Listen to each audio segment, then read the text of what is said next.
नमस्ते, नमस्कार, जय हिंद दोस्तों। आप सभी का बहुत बहुत स्वागत है आपके अपने प्लेटफॉर्म द ऑफिसर्स एकेडमी में। साथियों, रात के बज चुके हैं 9 और अपने वादे के साथ मैं शशि शरण फिर से उपस्थित हूं आपके लिए आधुनिक भारत का इतिहास यानी मॉडर्न हिस्ट्री का वो कालखंड जब जब आप मुझे पुकारते हैं आधुनिक भारत के सवालों को लेकर के मैं उपस्थित हो जाता हूं।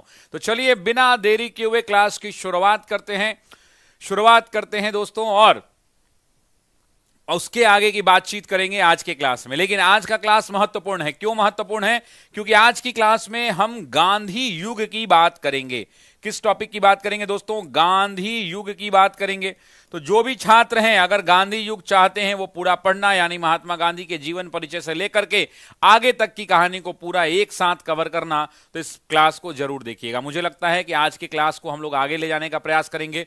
मैं ये तो नहीं कहूंगा कि पूरे क्लास में एक क्लास में पूरा खत्म कर देंगे, लेकिन प्रयास पूरा का ही होगा। लेकिन जितना पढ़ाएंगे उतना टू टंच पढ़ाएंगे, ईमानदारी से पढ़ाएंगे, और आपको खूब आगे मन लगाकर पढ़ने की जरूरत है, क्योंकि आपको सिलेक्शन लेना है।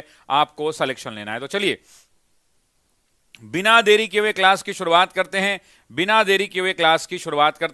Let's start the class. एक बार आप सभी लोग दिल का निशान दे दीजिए, और दिल के निशान के साथ इस क्लास को हम लोग शुरू कर लेते हैं। लेट्स स्टार्ट द क्लास करते हैं और क्लास की शुरुआत करते हैं। ठीक है जी? ठीक है, यस और नो? यस। चलिए, तो सब लोग रेडी हैं, और सब लोग रेडी होने के साथ साथ तैयार हैं।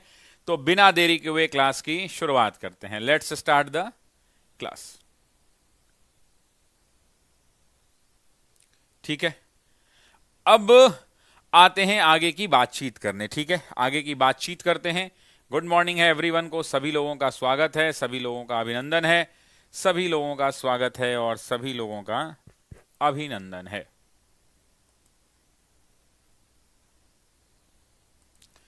ठीक है, कमेंट्स देखता हूं तो मेरा दिल गार्डन हो जाता है आप लोगों का। चलिए, तो अब ज्यादा लेट नहीं करते हैं। Let's start the class. बिल्कुल शुरू करते हैं ईस्ट और वेस्ट वाली बात। तो लेट्स स्टार्ट। आप टीचर लोग आंदोलन कब करेंगे? बहुत जल्द करेंगे, और आपको बुलाएंगे, आप भी जरूर आइएगा। ठीक है, आपको भी बुलाएंगे और आप भी जरूर आइएगा। तो शुरू करें क्लास को। Let's start the class. चलिए, तो गांधी युग का पहला प्रश्न, टॉपिक का नाम ले लेते हैं। टॉपिक का नाम है गांधीवादी युग का प्रारंभ, दक्षिण अफ्रीका से रॉलेट सत्याग्रह तक। मतलब इस टॉपिक में हम महात्मा गांधी के साउथ अफ्रीका से लेकर के 1919 के काला कानून यानी रॉलेट अधिनियम तक को कवर करेंगे। यानी ये टॉपिक में बहुत सारे क्वेश्चन मिलेंगे। That is the beginning of a Gandhian period from South Africa to the Rowlatt Satyagraha. Will entirely cover the whole syllabus. ठीक है, पहला प्रश्न लेते हैं दोस्तों। पहला प्रश्न क्या कह रहा है, जरा ध्यान दीजिएगा। चंपारण में किसानों की दशा की ओर गांधी जी का ध्यान किसने आकर्षित कराया? डॉक्टर राजेंद्र प्रसाद ने, अनुग्रह नारायण सिन्हा ने, आचार्य कृपलानी ने, राजकुमार शुक्ल ने, उपरोक्त में से कोई नहीं या एक से अधिक? तो देखिए, जब चंपारण के किसानों की बात आती है तो चंपारण के किसानों के बारे में, भाई साउंड परफेक्ट है यार, साउंड के लिए मत बोलो यार, sound is perfect, do not say anything. ठीक है, अब चलिए, अब ये बात जब निकल के आती है तो आप भी जानते हैं प्रश्न का सही उत्तर हो जाएगा राजकुमार शुक्ल। राजकुमार शुक्ल के बारे में बात कर ले। राजकुमार शुक्ल मूल रूप से अगर हम बात करें तो आपको पता है कि राजकुमार शुक्ल मूल रूप से वहां के किसान नेता हुआ करते थे और किसानों की समस्याओं को उठाते थे। आपको पता है कि चंपारण के अंदर में, साथियों, चंपारण के अंदर में तिनकठिया प्रथा लागू हुआ करता था। और इस तिनकठिया प्रथा का कानून क्या था? इस तिनकठिया प्रथा के अधीन क्या होता था? तो 3/20वां हिस्सा पे क्या करना पड़ता था? तो नील की खेती करनी पड़ती थी। नील की खेती करनी पड़ती थी। शुरुआत के दौर में किसानों ने नील की खेती इसलिए की क्योंकि नील जो है एक नगदी फसल है, एक कैश क्रॉप है, और इसको बेचने से किसानों को पैसा मिलता था और किसानों को ठीक ठाक लाभ भी होता था। बाद में यही नील जो है अंग्रेजों के द्वारा शोषण किया जाने लगा, और अंग्रेजों ने इन लोगों को तकावी लोन देना शुरू कर दिया। अंग्रेजों ने क्या किया? इनको तकावी ऋण देना शुरू कर दिया, और तकावी ऋण के माध्यम से इनको एडवांस में पेमेंट दिया जाता, और इनसे जोर जबरदस्ती कर इनके खेतों पर, इनके अच्छी जमीनों पर जो है खेती करवाई जाती नील की। नील की खेती की समस्या यह होती थी दोस्तों कि नील की खेती करने के बाद जमीनें जो है बंजर हो जाती थी और किसानों को नुकसान होता था। किसान जो है धीरे धीरे इससे नुकसान है, लेकिन इनके ट्रैप में फंस चुके थे, और ट्रैप में फंसने के कारण इसी तिनकठिया प्रथा के खिलाफ आवाज उठाया पंडित राजकुमार शुक्ल ने। जब पंडित राजकुमार शुक्ल ने दोस्तों चंपारण के अंदर में आवाज उठाया तो शुक्ल को जो है आमंत्रित किया किसने? तो बेलवा कोठी के मैनेजर हुआ करते थे मिस्टर एमएन। बेलवा कोठी जो है चंपारण में पड़ता है, उसी के मैनेजर थे, नाम था मिस्टर एमएन। और मिस्टर एमएन ने इनको निमंत्रण दिया कि आप आइए और आकर मिलिए और अपनी समस्या बताइए। लेकिन राजकुमार शुक्ल इनसे मिलने नहीं गए, और जब राजकुमार शुक्ल इनसे मिलने नहीं गए तो इन्होंने राजकुमार शुक्ल को पुलिस से गिरफ्तार करवा दिया और ये राजकुमार शुक्ल अरेस्ट हो गए। अरेस्ट होकर 18 दिन जेल चले गए। जब राजकुमार शुक्ल 18 दिन जेल चले गए तो जेल में ही इन्होंने तय कर दिया कि बिना किसी गुनाह के हमको तुमने जेल भेजा है, इसलिए अब ऐसे काम नहीं चलेगा। और इन्होंने तय कर दिया कि अब इसके खिलाफ जेल से निकलने के बाद आंदोलन होगा। और यही कारण था दोस्तों, यही कारण था कि जेल से जैसे ही ये निकले दोस्तों, जैसे ही ये जेल से निकले तो इन्होंने इसके खिलाफ आंदोलन फीक दिया। आंदोलन के बाद ये पहली बार जो है दोस्तों भागलपुर गए और भागलपुर में ब्रजकिशोर प्रसाद के साथ मिलकर आवाज उठाई कि भाई किसानों के इस खिलाफ आंदोलन होना चाहिए। लेकिन अंग्रेजों के खिलाफ इस आंदोलन के लिए भागलपुर में तैयारी नहीं हो पाई। फिर ये छपड़ा गए, छपड़ा के अंदर में प्रांतीय कांग्रेस की बैठक हुई, वहां भी इस पर फैसला नहीं हो पाया। तब तक इनके मित्र इनको लखनऊ के अधिवेशन में लेकर चल गए। लखनऊ का अधिवेशन ये 1916 का अधिवेशन है, जिसकी अध्यक्षता अंबिका चरण मजूमदार ने किया था। और अंबिका चरण मजूमदार वाले इस अधिवेशन के दौरान दोस्तों की मुलाकात महात्मा गांधी से हुई। और अंततः महात्मा गांधी भी चंपारण के बारे में कुछ नहीं जानते थे। गांधी जी ने कहा कि मैं अगले साल मार्च और अप्रैल में चंपारण आऊंगा और अप्रैल में चंपारण आने के बाद वहां की स्थितियों को देखूंगा। और गांधी जी ने कहा कि मार्च और अप्रैल में चंपारण आऊंगा। और तब जाकर ये व्यक्ति जो है महात्मा गांधी को, तब जाकर ये व्यक्ति क्या करता है, तो तब जाकर ये व्यक्ति महात्मा गांधी को आमंत्रित करता है कि ठीक है महात्मा गांधी जी, हम आपका इंतजार करेंगे, आप चंपारण जरूर आइएगा। इनकी मुलाकात लखनऊ में होती है। लखनऊ के बाद कानपुर रेलवे स्टेशन पर भी होती है। और कानपुर रेलवे स्टेशन पर इस मुलाकात के बाद कानपुर रेलवे स्टेशन पर इस मुलाकात के बाद बात ही कुछ और हो जाती है।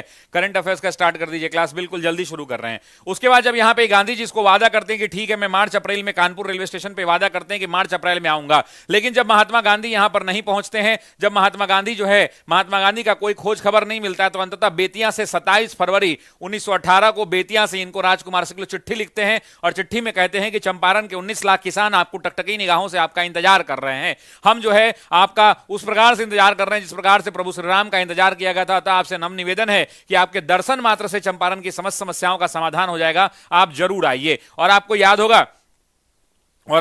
होगा मेरे दोस्तों कि ये जो चिट्ठी है, जो चंपारण को 27 फरवरी को जो गांधी जी को चिट्ठी लिखी थी शुक्ल ने, वो पटना जंक्शन पर जब उतरते हैं तो प्लेटफॉर्म नंबर 1 है। उसी प्लेटफॉर्म नंबर 1 पे ऊपर में जैसे ही आप घुसिएगा तो दाहिने तरफ में ऊपर में देखिएगा वो चिट्ठी लगा हुआ है महात्मा गांधी वाला। अगर आप वो चिट्ठी देखना चाहते हैं तो एक बार कमेंट बॉक्स में दिल बनाइए, तो मैं आपको ओरिजिनल चिट्ठी दिखा दूंगा और पढ़ के भी सुना दूंगा। उसके बाद राजकुमार शुक्ल जो है महात्मा गांधी से जाकर मिलते हैं, कलकत्ता में मुलाकात होती है और तब जाकर यह तय होता है कि गांधी जी पटना आएंगे। और एग्जाम में पूछता है कि गांधी जी पटना कब आए, तो 10 अप्रैल 1917 को महात्मा गांधी जो है पटना पहुंचते हैं। और पटना जंक्शन पे जाने के बाद ये सीधा डॉक्टर राजेंद्र प्रसाद के घर जाते हैं। जब डॉक्टर राजेंद्र प्रसाद के ये घर जाते हैं तो राजेंद्र प्रसाद उस समय नहीं होते हैं, वो पूरी उड़ीसा गए हुए थे दर्शन के। उनके मैडम बोलते हैं कि ना राजेंद्र प्रसाद तो नहीं खन अभी रहुआ के हैं।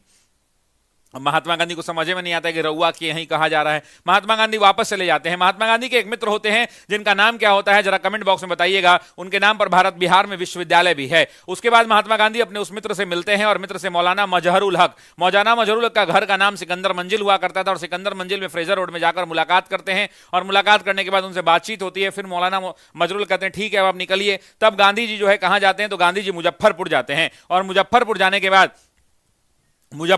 के बाद महात्मा गांधी का मुजफ्फरपुर में स्वागत कौन करता है, तो आपको भी याद होगा कि महात्मा गांधी का मुजफ्फरपुर में स्वागत, एशिया काहे नहीं चल रहा हो ठीक से, महात्मा गांधी का मुजफ्फरपुर में स्वागत जेबी कृपलानी करते हैं, जो पेशे से शिक्षक होते हैं। जो पेशे से क्या होते हैं, तो पेशे से शिक्षक होते हैं। दोस्तों इस बात को ध्यान रखिएगा, पेशे से शिक्षक होते हैं। और पेशे से शिक्षक जेबी कृपलानी उनका स्वागत करते हैं। स्वागत करने के बाद वो अपने साथ लॉज में ले जाते हैं। फिर वहां से वो चंपारण की यात्रा पर जाते हैं। उसके बाद जो है चंपारण की यात्रा पर जाते हैं। इस बात को ध्यान रखिएगा सभी लोग, ठीक है जी।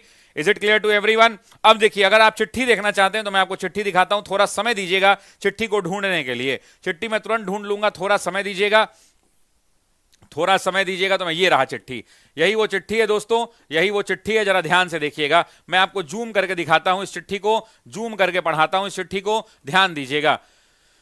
बेतिया से ये चिट्ठी लिखी गई है। ये चिट्ठी कहां से लिखी गई है जरा बताइए? बेतिया से। सभी लोग कमेंट बॉक्स में बताइए कहां से लिखी गई है। बेतिया से लिखी गई है। देखिए ये चिट्ठी जो है बेतिया से लिखी गई है 27 फरवरी को। इस चिट्ठी में क्या है देखिए, मान्यवर महात्मा, किस्सा सुनते हो रोज औरों की, आज मेरी भी दास्तां सुनो।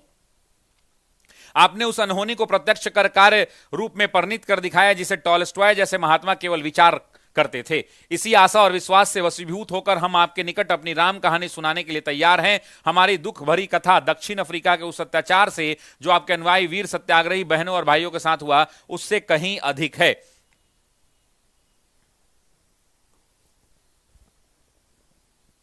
उससे कहीं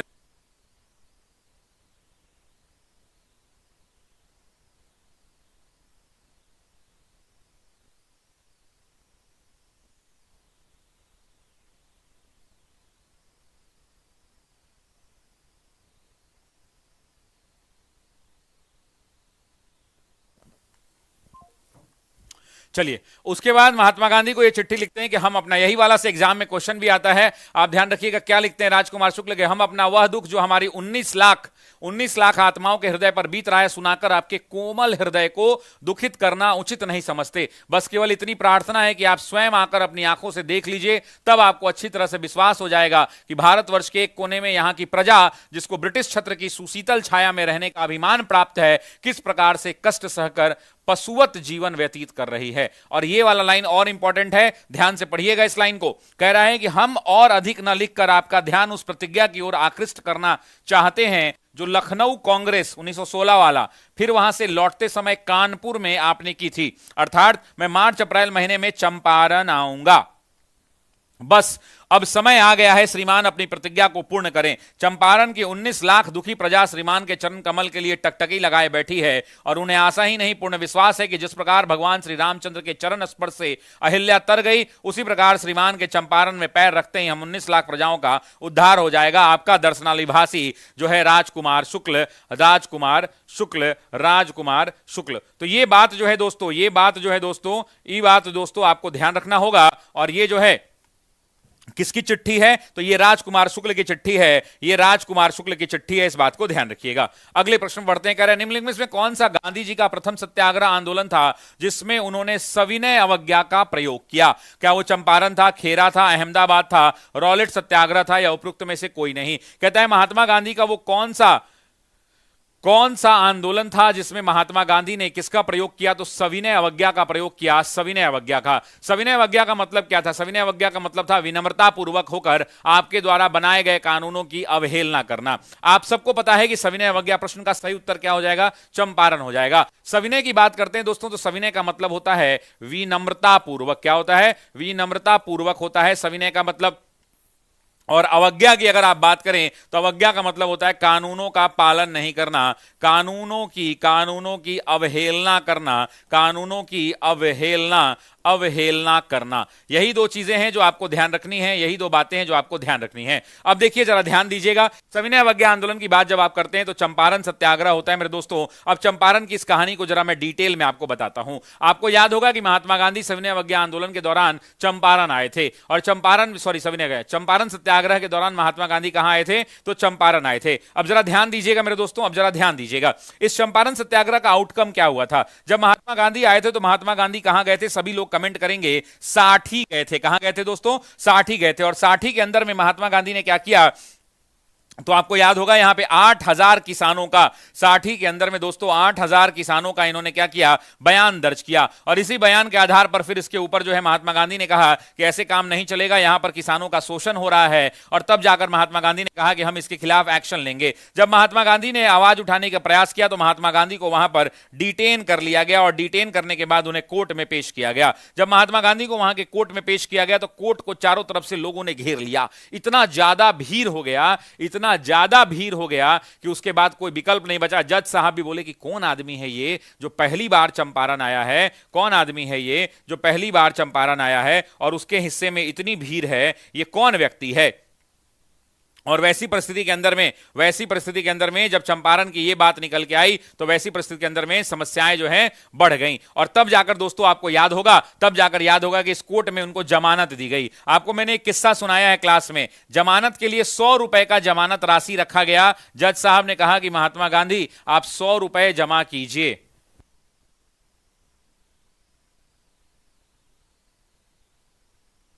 महात्मा गांधी को कहा कि महात्मा गांधी आप 100 रुपए जमा कीजिए। कितना जमा कीजिए? महात्मा गांधी आप 100 रुपए जमा कीजिए। और महात्मा गांधी से इन्होंने कहा कि आप 100 रुपए जमा कीजिए, लेकिन गांधी जी ने कहा कि हम 1 को रुपया जमा नहीं करेंगे। अब जज साहब चिंता में पड़ गए, भीड़ इतनी ज्यादा, तो अंत में ये पैसा जो है जज साहब ने अपने पॉकेट से जमा किया और तब जाकर महात्मा गांधी को जमानत मिली। जमानत मिलने के बाद आपको याद होगा कि एक कमिटी बनाई गई जिसको कहा गया चंपारण एग्रीगेरियन कमिटी या चंपारण कृषक जांच कमिटी। चंपारण जो है कृषक जांच कमेटी बनाई गई और इस जांच कमेटी के सदस्य कौन थे? तो आपको भी याद होगा, यही जांच कमेटी बनाई गई और इस जांच कमेटी ने जांच किया और जांच करने के बाद दोस्तों क्या हुआ? तो तीन कठिया प्रथा को समाप्त किया गया। तीन कठिया प्रथा को क्या किया गया? तो तीन कठिया प्रथा को समाप्त किया गया। दूसरा जो है अवैध वसूली का मामला था, जमीनों को मुक्त करने के लिए अवैध वसूली की जाती थी। उस अवैध वसूली की अगर बात करें तो उस अवैध वसूली का 25%, एग्जाम में पूछता है कितना प्रतिशत, जरा कमेंट करना, एग्जाम में पूछता है कितना प्रतिशत, सभी लोग कमेंट कीजिए कितना, एग्जाम में पूछता है कितना प्रतिशत, मेरे दोस्तों जरा कमेंट कीजिए सभी लोग, एग्जाम में पूछता है कितना प्रतिशत। तो याद रखिएगा जो इस प्रश्न का सही उत्तर हो जाएगा, एग्जाम में पूछता है कितना प्रतिशत, है ना।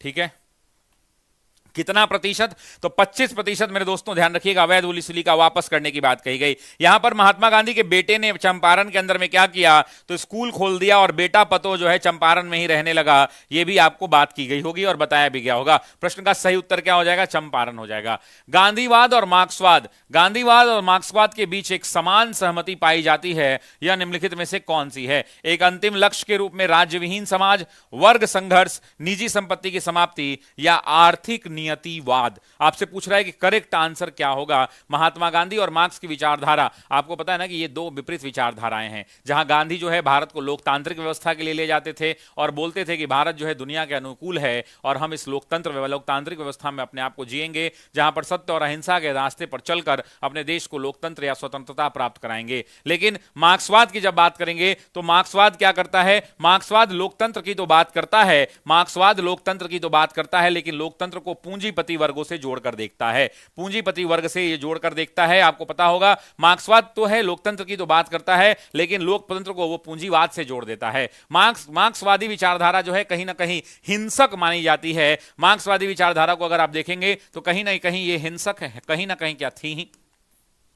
मार्क्सवादी विचारधारा जो है हिंसक विचारधारा में से एक मानी जाती है, मतलब हिंसा का बीज अगर किसी ने बोया तो मार्क्सवादी विचारधारा ने बोया। लेकिन दोनों का लक्ष्य अगर हम बात कर लें तो एक तरफ गांधी लोकतंत्र की बात करते हैं, लेकिन वो पूंजीपति वर्ग की बात नहीं करते हैं। गांधी कहते हैं कि लोकतंत्र तो है, लेकिन लोकतांत्रिक व्यवस्था में जन कल्याण हमारा है, जन कल्याण हमारा उद्देश्य है। गांधी कहते हैं कि जन कल्याण है, जबकि मार्क्स कहता है कि नहीं भाई, लोकतंत्र में पूंजीपति का शामिल होना जरूरी है, यह हिंसक रहता है। जबकि गांधी कहते हैं कि सत्य और अहिंसा के दम पर हम चलेंगे। तो दोनों मुझे बताइए कि क्या दोनों में अंतर नहीं है? क्या दोनों में अंतर नहीं है? एक हिंसा की बात करता है, दूसरा अहिंसा की गांधी बात करते हैं। एक लोकतंत्र में पूंजीपतियों के बिना इसको संभव नहीं बताता है और दूसरा गांधी लोकतंत्र में जन कल्याण और जन सहभागिता की बात करते हैं। लेकिन दोनों का एक अंतिम लक्ष्य है और दोनों का लक्ष्य यह है कि राज्य विहीन समाज की संकल्पना। दोनों का लक्ष्य क्या है? तो दोनों का लक्ष्य यह है कि राज्य विहीन, यहां लिखा ही हुआ है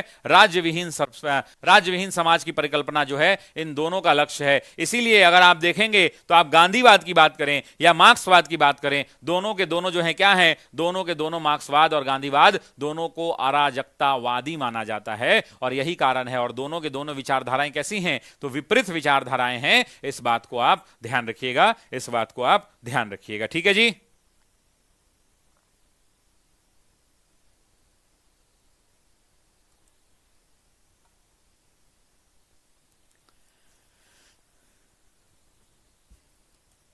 is it clear to everyone?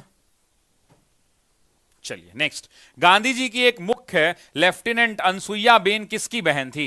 Gandhi ji के एक मुख्य करीबी या गांधी जी की मेन लेफ्टिनेंट जो उनकी मेन साथी थी वो किसकी बहन थी? क्या वो अंबालाल साराभाई की थी, जमुनालाल बजाज की थी, घनश्याम दास बिरला की थी या वालचंद हीरा चंदानी की थी? अनसुईया बेन के बारे में पूछ रहा है। आपको याद है ना अनसुईया बेन हमने कहां पढ़ाया था? अहमदाबाद मिल मजदूर आंदोलन में। कहां बनाया था? अहमदाबाद मिल मजदूर आंदोलन में। सभी लोग कमेंट करो, करेक्ट आंसर क्या हो जाएगा? अंबालाल साराभाई। और ये कहां पर दोस्तों? तो आपको भी याद होगा अनसुईया बेन कहां पर? तो अहमदाबाद मिल मजदूर आंदोलन। ध्यान रखना, अहमदाबाद मिल मजदूर आंदोलन की बात करता है, अहमदाबाद मिल मजदूर आंदोलन। इस अहमदाबाद मिल मजदूर आंदोलन में क्या हुआ था? आपको ही पता था कि प्लेग फैला था। प्लेग के कारण सारे मजदूर जो हुआ करते थे, ये मजदूर जो है क्या हो गए? ये मजदूर गांव को लौट चले। जब मजदूर गांव जाने लगे तो अब भाई गुजरात के अंदर में जो फैक्ट्रियां थी, जो टेक्सटाइल की फैक्ट्रियां थी, जो कपड़ा उद्योग था, उस फैक्ट्रियों को नुकसान होने लगा, तो वहां के जो मिल मालिक थे, उन मिल मालिकों ने कहा कि भैया मजदूर तुम घर मत जाओ, हम तुमको 100% बोनस देंगे। मतलब कहने का मतलब है कि तुम्हारी सैलरी अगर 1,000 रुपया है तो हम तुमको ऊपर से 1,000 रुपया और देंगे, दुगना सैलरी दे देंगे बोनस के रूप में, क्योंकि सब लोग गांव चला गया है, और जब सब लोग गांव चला गया है तो हमारा फैक्ट्री चलेगा कैसे। और वैसी परिस्थिति के अंदर में जब उन्होंने कहा कि सब लोग गांव चला गया है, हमारा फैक्ट्री कैसे चलेगा, तो 100% बोनस की बात कही गई। तो फैक्ट्री के जाने के लिए मजदूर वहां पर रुक गए, फैक्ट्री में मजदूर काम करने लगे। धीरे धीरे 1916 आया, 17 आया, 18 आया। 1918 आते आते जो महामारी फैली थी, वो महामारी धीरे धीरे क्या होने लगी, वो महामारी जो है धीरे धीरे समाप्त होने लगी। और जैसे ही वो महामारी धीरे धीरे समाप्त हुई, जैसे ही वो महामारी धीरे धीरे समाप्त हुई, मजदूर वापस आने लगे। तो इन मिल मालिकों ने कहा कि हम तुमको 0% बोनस देंगे, और ये लोग मांग कर रहे थे कि नहीं नहीं 100% चाहिए। फिर उसके बाद इसमें अनसुईया की एंट्री होती है। अनसुईया अंबालाल साराभाई मिल मालिक एसोसिएशन के नेता होते हैं। अनसुईया की एंट्री होती है। अनसुईया कहती है ना मेरा ना तुम्हारा, 50% कम से कम दे दो भैया। तो ये कहता है हम 20 देंगे। दोनों में बात नहीं बनती है। अनसुईया जो है महात्मा गांधी को व्हाट्सएप पे वीडियो कॉल करती हैं। महात्मा गांधी आते हैं मेरे दोस्त, और महात्मा गांधी आकर यहां पर भूख हड़ताल पर बैठ जाते हैं। महात्मा गांधी जैसे ही भूख हड़ताल पर बैठते हैं, भूख हड़ताल पर महात्मा गांधी बैठ जाते हैं, धीरे धीरे फिर मुकदमा होता है। अंत तक कोर्ट में मामला जाता है, और 20 और 50 के बीच में सुनवाई 35% पर आकर रुक जाती है। जब सुनवाई 35% पर आकर रुक जाती है, मामला सेटल हो जाता है, और अंततः यह फैसला आ जाता है कि महात्मा गांधी का यह भूख हड़ताल क्या हो गया, सफल हो गया।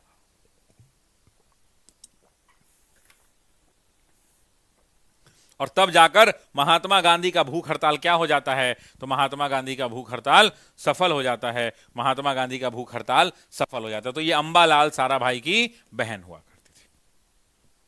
निम्नलिखित में से कांग्रेस के किस अधिवेशन तक गांधी जी अपनी आत्मकथा के लिए, गांधी जी की आत्मकथा लिखी गई थी? इस क्वेश्चन को इंपॉर्टेंट क्वेश्चन लगा लीजिएगा दोस्तों, कई बार बच्चे कंफ्यूजिंग कर जाते हैं, ये कंफ्यूज करने वाला क्वेश्चन है, ध्यान रखिएगा। आपसे पूछ रहा है कि जो महात्मा गांधी की आत्मकथा है क्या नाम है उसका? सत्य के साथ मेरे प्रयोग। सभी लोग लिखें जरा कमेंट बॉक्स में, क्या नाम है? सत्य के साथ मेरे प्रयोग। What is the name of आत्मकथा? तो आत्मकथा का नाम है सत्य के साथ मेरे प्रयोग। आपसे पूछ रहा है कि कांग्रेस के किस अधिवेशन तक महात्मा गांधी की आत्मकथा लिखी गई थी? क्या वो नागपुर सेशन था 1920 का, 27 का था मद्रास, बॉम्बे 1934 का, या हरिपुरा 1938 का? जरा कमेंट करके बताइए करेक्ट आंसर क्या होगा दोस्तों। तो करेक्ट आंसर होने वाला है, करेक्ट आंसर होने वाला है नागपुर अधिवेशन 1920। 1920 तक ही महात्मा गांधी का जो है आत्मकथा अपडेट कर दिया गया था। तो कांग्रेस का जब नागपुर का मेन अधिवेशन हो रहा था, उसी अधिवेशन तक जो है, नागपुर अधिवेशन में कांग्रेस का संविधान जो है पूरी तरह से निर्मित करके दोबारा से रिव्यू करके स्वीकार कर लिया गया था,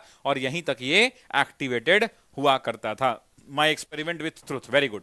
अब सुनिए जरा, मुझे बताइए कि नागपुर के 1920 अधिवेशन के अध्यक्ष कौन थे? सभी का अध्यक्ष बताइए। तो इसका अध्यक्ष हुआ करते थे वीर राघवा चेरियार। वीर राघवा चेरियार हुआ करते थे। उसके बाद अगर मद्रास सेशन 1927 का पूछेगा तो डॉक्टर एम.ए. अंसारी हुआ करते थे। Doctor MA. अंसारी हुआ करते थे। Doctor MA. अंसारी हुआ करते थे। अगर बॉम्बे अधिवेशन की बात करेगा 1934 में, तो डॉक्टर राजेंद्र प्रसाद हुआ करते थे। डॉक्टर राजेंद्र प्रसाद हुआ करते थे। और अगर हरिपुरा की बात करेगा तो सुभाष चंद्र बोस हुआ करते थे। कौन हुआ करता था? सुभाष चंद्र बोस हुआ करते थे। ये चारों के चारों नाम याद होने चाहिए। अच्छा, एक सवाल पूछता हूं, मुझे बताइए कि 1946 में कांग्रेस के अध्यक्ष कौन बने थे? 1946 में कांग्रेस के अध्यक्ष कौन बने थे? कांग्रेस के अध्यक्ष कौन बने थे? जरा कमेंट करके बताइए कि 1946 में कांग्रेस के अध्यक्ष कौन बने थे।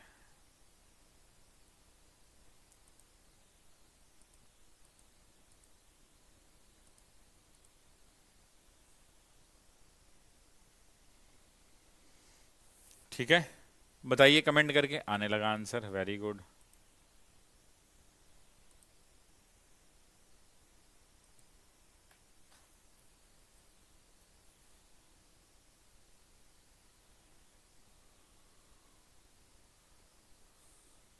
वेरी गुड, बहुत बढ़िया। JB Kripalani is the correct answer. Sir TRE में सीट नहीं बढ़ेगा क्या? अरे भाई, मुस्कुराने के लिए बोलते हैं अफजल खान जी।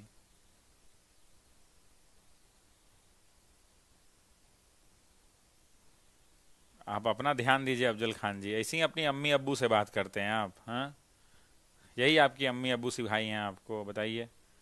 हाँ, हम पे आइएगा पर्सनल तो हम भी हो जाएंगे पर्सनल आप पर, है कि नहीं? आइए।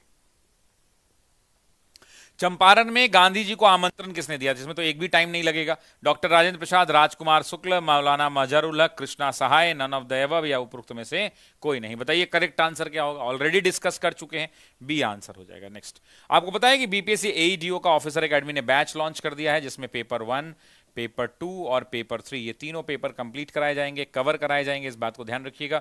नया बैच शुरू हुआ है, अभी एक दिन क्लास चली है, 999 रुपए इसका फीस है। आप इस बैच को ज्वाइन कर सकते हैं। बिल्कुल टीआरई लेवल से 3 लेवल ऊपर की पढ़ाई होगी। जो टीआरई का आप क्लास कर रहे हैं उस टीआरई से 3 लेवल ऊपर पढ़ना पड़ेगा, क्योंकि ये डायरेक्ट एक एग्जाम देकर आप ऑफिसर बन जाएंगे, इसलिए इस बात को ध्यान रखिएगा। नेक्स्ट,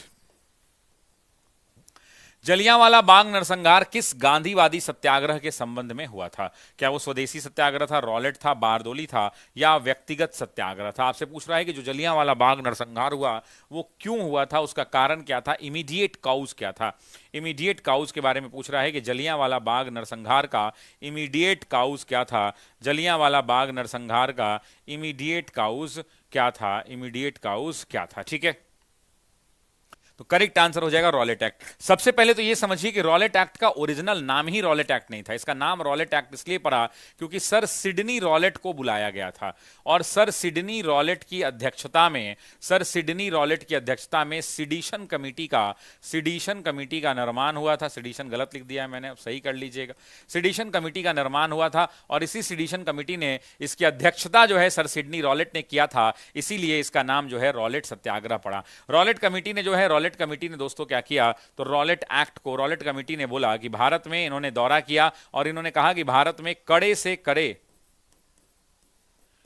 कड़े कानून बनाने की जरूरत है। इन्होंने कहा कि भारत में कड़े से कड़े कानून बनाने की जरूरत है, और जिस कानून के तहत इन्होंने क्राउन दिया, जिसका नाम पड़ा रॉलेट एक्ट। लेकिन उसका ओरिजिनल नाम क्या था? तो ओरिजिनल नाम था the anarchical and the crime regulating act. The anarchical and the crime regulating act, the anarchical and the crime regulating act. और अगर आप the anarchical and the crime regulating act की बात करेंगे तो इसी एक्ट को चूंकि 1919 में पारित किया गया था, और इसी एक्ट को प्यार से क्या कहा जाता है? तो इसी एक्ट को प्यार से रॉलेट एक्ट कहा जाता है। क्या कहा जाता है? इसी एक्ट को प्यार से रॉलेट एक्ट कहा जाता है, रॉलेट एक्ट कहा जाता है। ठीक है, इस बात को ध्यान रखिएगा। इसी को जो है क्या कहा जाता है? तो रॉलेट एक्ट कहा जाता है। इस बात को ध्यान रखिएगा, इसी को रॉलेट एक्ट कहा जाता है। अब अगर आगे की बात कर लें, कि रॉलेट एक्ट, हाँ बिल्कुल, रॉलेट एक्ट जब पारित किया गया तो इस एक्ट के अंदर में क्या प्रोविजन बनाए गए? ध्यान दीजिएगा, एक ही सवाल कर लेते हैं और पूरा रॉलेट एक्ट खत्म कर लेते हैं। रॉलेट एक्ट में यह कहा गया कि किसी भी व्यक्ति को शक के आधार पर पुलिस जो है बिना कोई केस किए हुए अरेस्ट कर सकती है, और मिनिमम 2 साल जो है जेल में रख सकती है। मतलब क्या है कि हमको आप पे शक है कि आप कुछ गलत कर रहे हैं या करने वाले हैं, तो हम आपको 2 साल भेज देंगे। और इसका इस्तेमाल इन्होंने क्या किया? तो इसका इस्तेमाल इन्होंने क्रांतिकारियों को जेल भेजने में किया, और इन्होंने रातों रात लगभग 18,000 से ज्यादा क्रांतिकारियों को क्या किया? जेल भेज दिया। इस बात को ध्यान रखिएगा, 18,000 से ज्यादा क्रांतिकारियों को इन्होंने क्या कर दिया? जेल भेज दिया। जब ये 18,000 से ज्यादा क्रांतिकारी जेल भेजे जाने लगे, अचानक से रातों रात इतना कुछ बदल गया, तब महात्मा गांधी मुखर हुए, और महात्मा गांधी ने इस कानून को काला कानून की संज्ञा दी, और महात्मा गांधी ने कहा कि यह एक ब्लैक लॉ है, यह काला कानून है। उसके बाद इसके ऊपर कहा गया कि इस कानून के अंदर में बिना अपील, बिना वकील, बिना दलील का कानून है, बिना अपील, बिना वकील, बिना दलील का कानून है। यहीं से एक एग्जाम में सवाल आता है दोस्तों, एक कथन है, उस कथन के ऊपर क्वेश्चन पूछा जाता है। एक कथन है दोस्तों, उस कथन के ऊपर एक क्वेश्चन पूछा जाता है कि यह कानून जरा आप बताइए कि यह किसका है? यह कानून स्वतंत्रता विरोधी है, यह कानून स्वतंत्रता विरोधी है, यह कानून स्वतंत्रता विरोधी है, और आम लोगों के मूल अधिकारों की हत्या है। आम लोगों के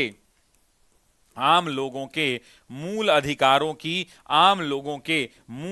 अधिकारों की हत्या है। आपसे पूछ रहा है कि आम लोगों के मूल अधिकारों की हत्या है, यह स्टेटमेंट किसका है? तो ध्यान रखना दोस्तों, ये रॉलेट एक्ट का स्टेटमेंट है, रॉलेट एक्ट के लिए स्टेटमेंट है, और ये स्टेटमेंट किसी और का नहीं, महात्मा गांधी का है। महात्मा गांधी का है, और महात्मा गांधी ने कहा था कि यह कानून बिना अपील, बिना वकील, बिना दलील का कानून है, और महात्मा गांधी ने ही कहा था कि यह कानून जो है स्वतंत्रता विरोधी है और आम लोगों के मूल अधिकारों की हत्या है, आम लोगों के मूल अधिकारों की हत्या है। Is it clear to everyone in the class? क्या ये सभी लोगों को क्लियर है?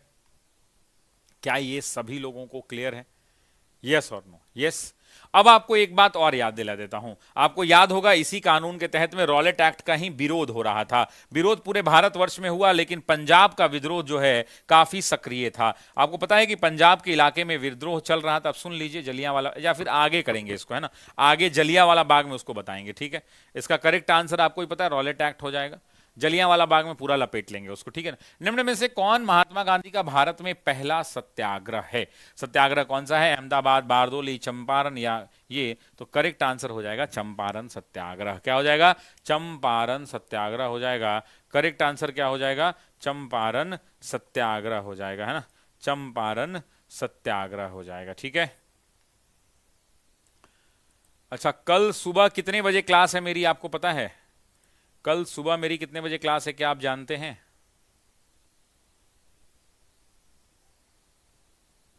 कल सुबह 10 बजे।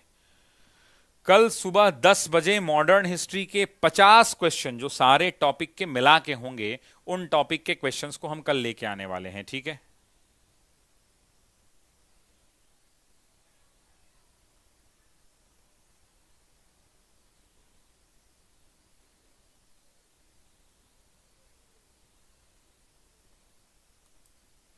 है कि नहीं? तो कल सुबह 10 बजे तैयार रहिएगा। कल सुबह अब एक को नोटिफिकेशन वगैरह कुछ नहीं आएगा, इसी चैनल पे होगा, आईएएस पीसीएस वाले पे ही, आईएएस पीसीएस वाले चैनल पे ही होगा। कल सुबह कितना बजे जरा बताना? कल सुबह 10 बजे। 2 दिन लगातार होगा 10 बजे, कल और परसों दोनों दिन, और 50 क्वेश्चन लेके आऊंगा, और पूरा मॉडर्न हिस्ट्री समेटा जाएगा उस 50 क्वेश्चन में, ठीक है। ध्यान रखिएगा। नेक्स्ट कह रहे हैं, महात्मा गांधी द्वारा दक्षिण अफ्रीका में प्रकाशित समाचार पत्र का क्या नाम है? The Indian opinion, national Herald, leader, या द पायनियर? आपसे पूछ रहा है कि उस समाचार पत्र का नाम बताइए जो महात्मा गांधी, जो, अच्छा ठीक है, 3.5x करवा देंगे, बत्तख मियाँ। हाँ बिल्कुल, वो तो करा क्लास में पढ़ा ही चुका हूं ना, वो तो क्लास में अपन कर ही चुके हैं।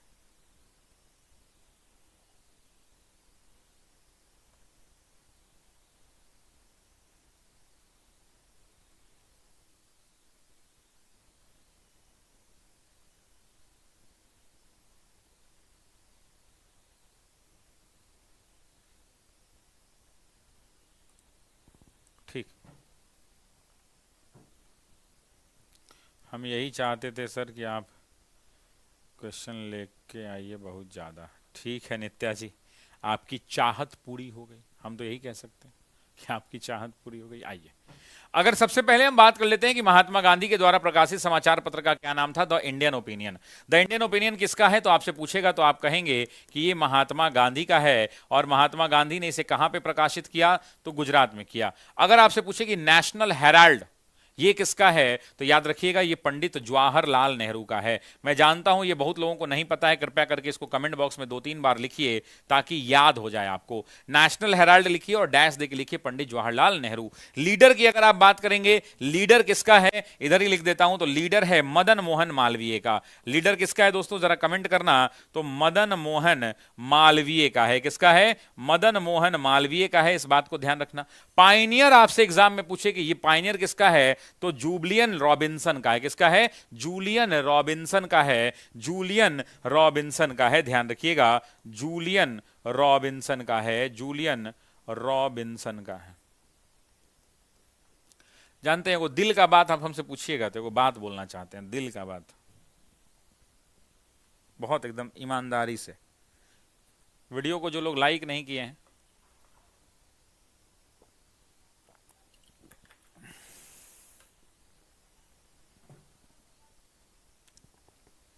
लाइक कर दीजिए। जो लोग वीडियो को लाइक नहीं किए हैं,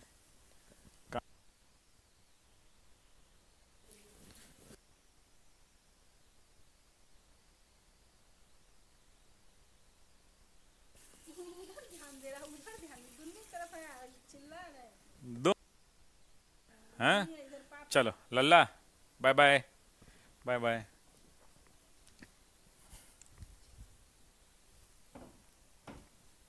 चलिए अब दो तीन बात जो है मैं आपसे कहना चाहता हूं। अरे डेजी अनीस मिश्रा जी, हो जाएगा, आप चिंता मत कीजिए, चेंज हो जाएगा, ठीक है। अब अगर हम बात करें आपसे दोस्तों, दो तीन बड़ी बातें हैं। अगर कोई आपसे पूछे कि महात्मा गांधी के द्वारा लिखी गई सारी महत्वपूर्ण जो समाचार पत्र हैं उनका नाम बताइए, तो सबसे पहले जो नाम आता है वो आता है द इंडियन ओपिनियन का। कौन सा आता है? द इंडियन ओपिनियन समाचार पत्र है। उसके अलावा बताइए तो हरिजन का नाम आता है दोस्तों। हरिजन आपको याद होगा, ये भी महात्मा गांधी की है। हरिजन के बाद अगर आप बात करेंगे, इंडियन ओपिनियन हो गया, हरिजन हो गया, ये दो प्रमुख समाचार पत्र हुआ करते थे। इसके अलावा भी दो महत्वपूर्ण समाचार पत्र थे, उनका भी नाम आपको याद होना चाहिए। कह रही हैं कि खुदा ने जब शशि शरण सर को बनाया होगा, खुदा जश्न उस खूब मनाया होगा, खुदा उस दिन खूब रोया होगा जब शशि शरण को हम लोगों को भेजा गया होगा। बारे बा, बहुत शुक्रिया, बहुत धन्यवाद आपका। यह दिल की बात नहीं है सर, कुछ और है। नहीं नहीं, दिल की बात ही है ना कि अब हमको मन करता है ना, जानते हैं क्या, ईमानदारी से पूछिए कि 9-10th का बच्चा जो है ना, 10th वाला बच्चा, मैट्रिक वाला बच्चा, उसको जरूरत है मेरी। आप लोग तो पढ़ लिए खूब, हमको लगता है ना कि 10th वाले बच्चे को अगर हम अपने से मैथ, SST, हिंदी, इंग्लिश यही सब पढ़ाएं एकदम प्यार प्यार से, समझा समझा के, जो बिहार का गरीब बिहार बोर्ड का बच्चा है, जिसको हकीकत में वही मजबूत करना होगा, तभी आगे जाके मजबूत होगा, है कि नहीं? आप ही बताइए। अगर वो बच्चा जो बिहार बोर्ड का है, जो कमजोर बच्चा है, उसको अगर हम लोग मजबूत नहीं करेंगे तो कैसे मजबूत होगा बताइए आप ही लोग। तो हमको कभी कभी मन करता है कि उसी सबको पढ़ाया जाए। महत्वपूर्ण डेट एक साथ लिखा दीजिए, पूरा डेटेड डेट लिखवा देंगे।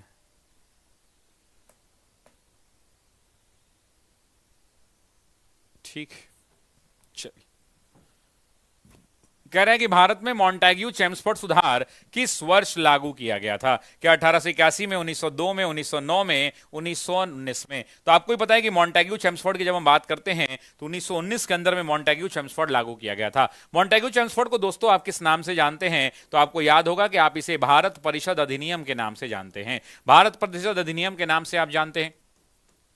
ये क्यों महत्वपूर्ण था? सबसे पहली बात, भारत में चुनाव कराने की शुरुआत इसी अधिनियम से हुई थी। चुनाव कराने की शुरुआत इसी अधिनियम से हुई थी। उसके अलावा अगर आपको याद हो तो जैसे मॉर्ले मिंटो सुधार जब 1919 के अंदर में आया था, जब मॉर्ले मिंटो सुधार 1919 के अंदर में आया था, तो वहां पे किसके लिए बात की गई थी? पृथक निर्वाचन की। तो यहां पर पृथक निर्वाचन की बात मुसलमानों के लिए की गई थी। किसके लिए की गई थी? मुस्लिमों के लिए यहां पर पृथक निर्वाचन की बात की गई थी। लेकिन जब यहां आप आते हैं तो यहां पर दोस्तों पृथक निर्वाचन की बात अलग हो जाती है और इस पृथक निर्वाचन को दो लोगों को एक्सटेंड कर दिया जाता है। पृथक निर्वाचन की जब आप बात करते हैं मेरे दोस्तों, तो यहां पे पृथक निर्वाचन सिखों के लिए मांगा जाता है, यहां पे पृथक निर्वाचन यूरोपियों के लिए मांगा जाता है, यूरोपियों के लिए मांगा जाता है, और आंग्ल भारतीयों के लिए माना जाता है, एंग्लो इंडियन के लिए, आंग्ल भारतीयों के लिए माना जाता है। तो ये जो है यूरोपियों की बात कर लें, यूरोपियों की बात कर लें, सिखों की बात कर लें या आंग्ल भारतीयों की बात कर लें, उसके लिए पृथक निर्वाचन की मांग इसी अधिनियम में किया गया था। साथ ही साथ आपको याद होगा कि केंद्र के अंदर में द्विसदनीय विधानसभा की अगर बात करेंगे, यानी द्विसदनीय विधायिका की अगर आप बात करते हैं, तो उसका प्रावधान जो है द्विसदनीय विधायिका का यहीं पे रखा गया था। इस बात को आप ध्यान रखिएगा। कई बार एग्जाम में पूछता है कि मॉर्ले और मिंटो सुधार ये है और ये मॉन्टेग्यू चेम्सफोर्ड है। आपको याद होगा कि इसके अंदर में एक प्रावधान कर दिया गया था कि प्रत्येक 10 वर्ष के बाद इसकी समीक्षा की जाएगी, इसका रिव्यू किया जाएगा। और यही कारण है दोस्तों कि अगर आपको याद होगा तो 1909 के अंदर में, इसके 10 साल बाद 1919 में और 10 साल बाद 1929 में होना था, लेकिन चूंकि ब्रिटेन में कंजर्वेटिव पार्टी की सरकार हुआ करती थी और वहां पे स्टैनले बाल्डविन जो है प्रधानमंत्री हुआ करते थे, स्टैनले बाल्डविन प्रधानमंत्री हुआ करते थे और ये कंजर्वेटिव पार्टी के थे और इनको लगा कि ये चुनाव हार जाएंगे, इसीलिए 2 साल पहले यानी 1927 के अंदर में यहां पर जो है साइमन कमीशन को भारत भेज दिया गया था। तो जो काम मॉर्ले मिंटो सुधार ने किया वही काम जो है उसी की समीक्षा जो है की गई कहां पे? मॉन्टेग्यू चेम्सफोर्ड सुधार में। और उसी की समीक्षा कहां की गई? तो साइमन कमीशन में की गई मेरे दोस्तों, साइमन कमीशन में की गई। ये बात आपको ध्यान रखना होगा। कई बार एग्जाम के अंदर पूछता है कि भारत के सचिव जो है कौन बनाए गए थे, तो आपको ही पता है कि ये जो आगे वाला नाम है ये भारत के राज्य सचिव का होता है, जो मॉर्ले हैं। और मिंटो जो है कौन है? तो भारत के वायसराय हुआ करते थे, लॉर्ड मिंटो, आपको याद होगा। इन्हीं के शासन में दिल्ली दरबार हुआ था। और यहां पे चेम्सफोर्ड की बात करेंगे तो चेम्सफोर्ड कौन है? तो चेम्सफोर्ड भारत के वॉयसरॉय हुआ करते थे, जबकि अगर मॉन्टेग्यू की बात करेंगे तो ये भारत के राज्य सचिव हुआ करते हैं, भारत के राज्य सचिव हुआ करते हैं। इस बात को ध्यान रखिएगा। इसी मॉर्ले मिंटो सुधार की जब बात आती है तो प्रश्न पूछता है कि भारत के अंदर में पहली बार, प्रश्न पूछता है कि भारत के अंदर में पहली बार, सर आप बार बार हंस क्यों रहे हैं? हंस इसलिए रहे हैं कि हमारा बेटा जो लल्ला है ना उधर साइड में खड़ा है, हूं कर रहा है, हंस भी रहा है, कटक।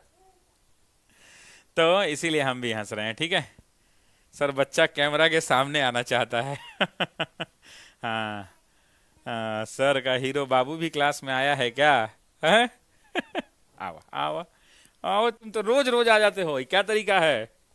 बोलो हेलो, सबको हेलो करो, बोलो हेलो, हेलो कर दो, हेलो। कैमरा वहां पे देखो, कैमरा है ना। पढ़ाओगे? पढ़ाओगे तुम? बोलो ए, लिखेगा इस पे ही, देखो लिखो। हाँ लिख लिए बेटा मेरा, हाँ लिख लिए।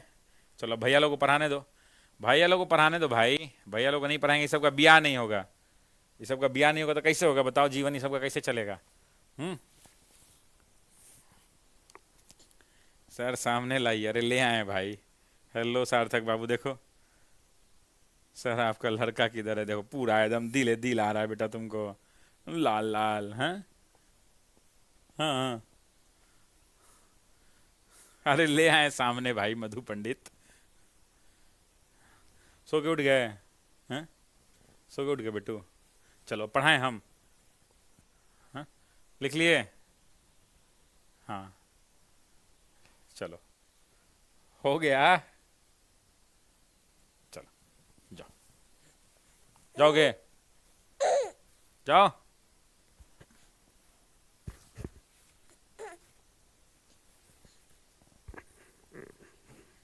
चलो जाओ। नहीं जाएगा, नहीं जाएगा बेटा। चलो जाओ जाओ जाओ।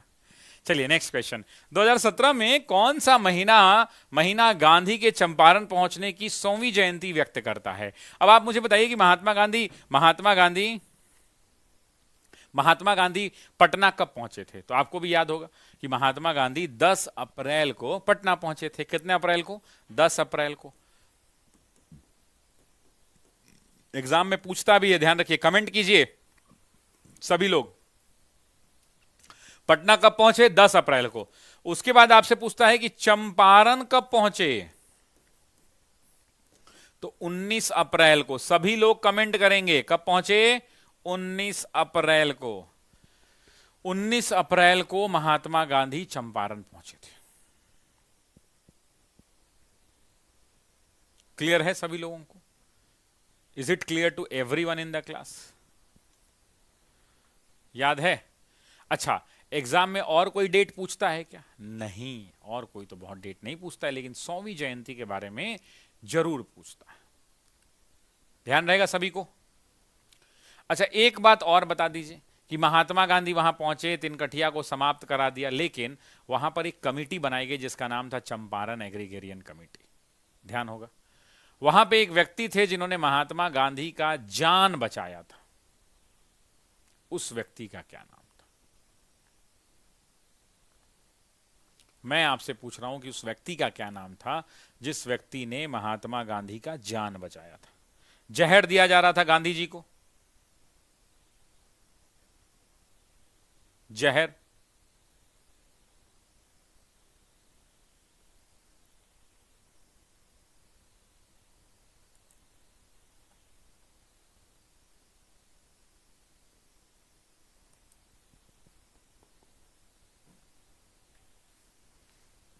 Thank you so much Amitesh भाई। बत्तख मियां, वेरी गुड, बहुत बढ़िया, शानदार,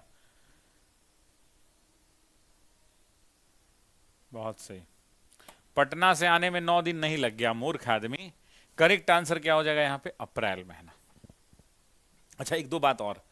यहां पर आपको याद होगा कि चंपारण के अंदर में चंपारण कृषि जांच समिति बनी थी, याद है? मैं आपको यहां से 3-4 सवाल बताता हूं। चंपारण कृषि जांच समिति बनी थी, जांच समिति। ठीक है जी। इस जांच समिति में पहला सवाल जो एग्जामिनर आपसे पूछता है, एग्जाम में आता है कि इसके अध्यक्ष कौन थे। याद है आपको क्लास में पढ़ाया है हमने, FG स्लाई हुआ करते थे।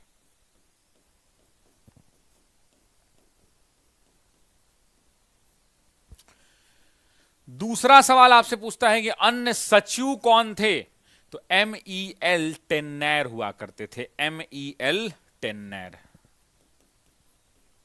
ये दो नाम याद कर लीजिए, बाकी याद रहे चाहे नहीं याद रहे। MEL टेन्नैर, ये दो। उसके बाद अन्य सदस्य जो थे वो भी महत्वपूर्ण है, जिसमें महात्मा गांधी खुद थे।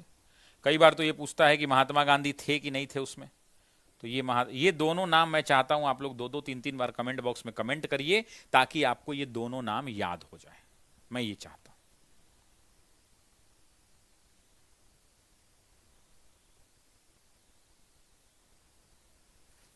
मेरी ये चाहत।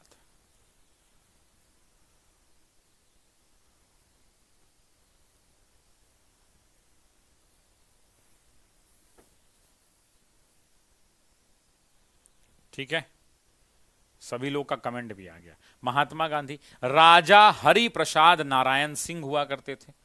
राजा हरि प्रसाद नारायण सिंह हुआ करते थे। उसके अलावा दो और महत्वपूर्ण लोग, एक का नाम था रैनी, एक का नाम अदामी और दूसरे का नाम रीड। तो रीड वाले का तो याद करवाया था, DJ रीड।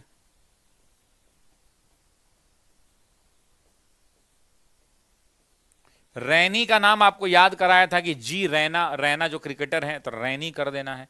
और आपको याद करिए क्लास में मैंने बोला था कि मोदी जी के दोस्त अडानी नहीं अदामी हैं, वो अडानी नहीं अदामी हैं, वो LC अदामी।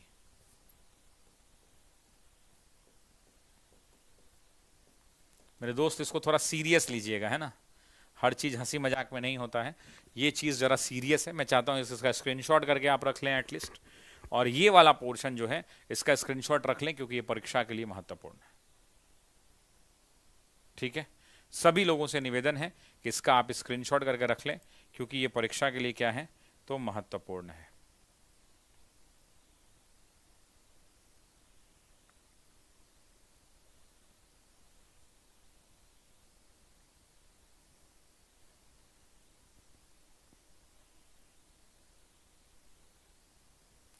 और जिन लोगों ने अभी तक AEDO का बैच नहीं खरीदा है, वो AEDO का बैच खरीद सकते हैं।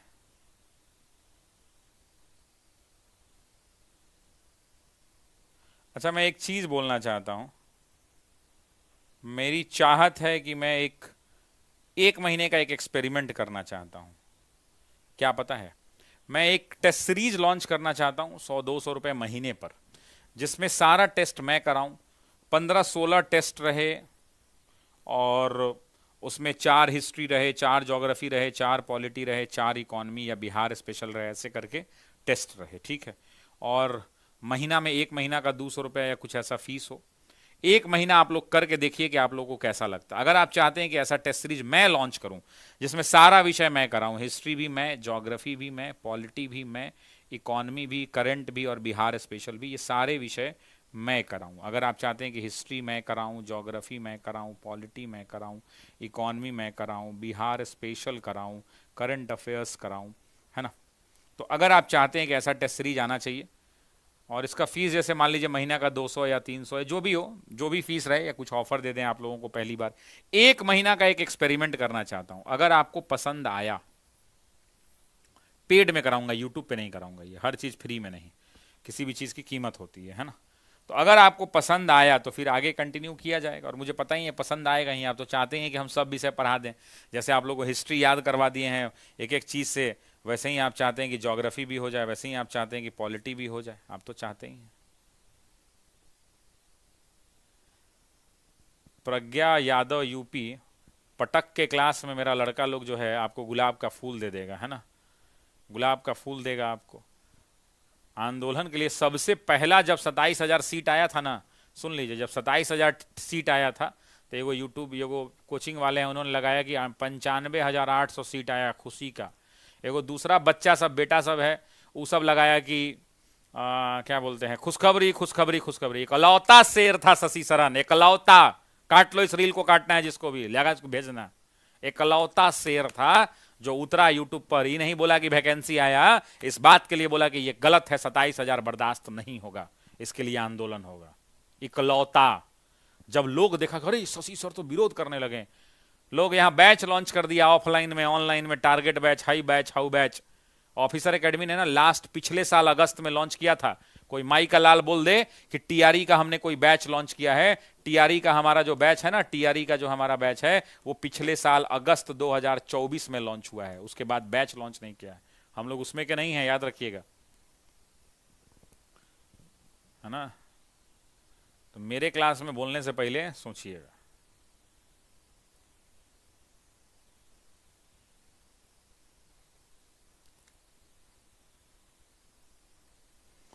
एनसीईआरटी बुक बहुत जल्द लॉन्च हो जाएगी, 4-5 दिन में किताब आ जाएगी। चलिए, जलियांवाला बाग नरसंहार हुआ 13 अप्रैल 1918 को, 13 अप्रैल 1917 को, 13 अप्रैल 1919 को, 13 अप्रैल 1916 को।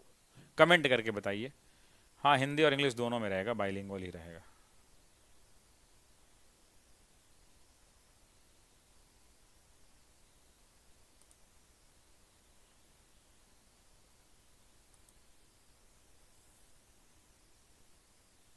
एनसीईआरटी बुक बहुत जल्द लॉन्च हो जाएगा।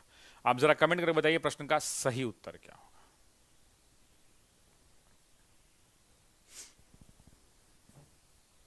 तेरह अप्रैल 1919 को। अब आते हैं जलियांवाला बाग की पूरी कहानी पर। मैं आपको डिटेल में ये पूरी कहानी समझाता हूं, ध्यान दीजिएगा। आपको याद है कि रॉलेट एक्ट आया, और रॉलेट एक्ट आया तो महात्मा गांधी ने यह तय किया कि संपूर्ण भारत में इसका विरोध होगा। और रॉलेट एक्ट के विरोध में पंजाब जो है बहुत अग्रणी था। पंजाब में दो बड़े नेता थे, एक का नाम था डॉक्टर सत्यपाल मलिक, डॉक्टर सत्यपाल मलिक, और दूसरे का नाम था सैफुद्दीन किचलू।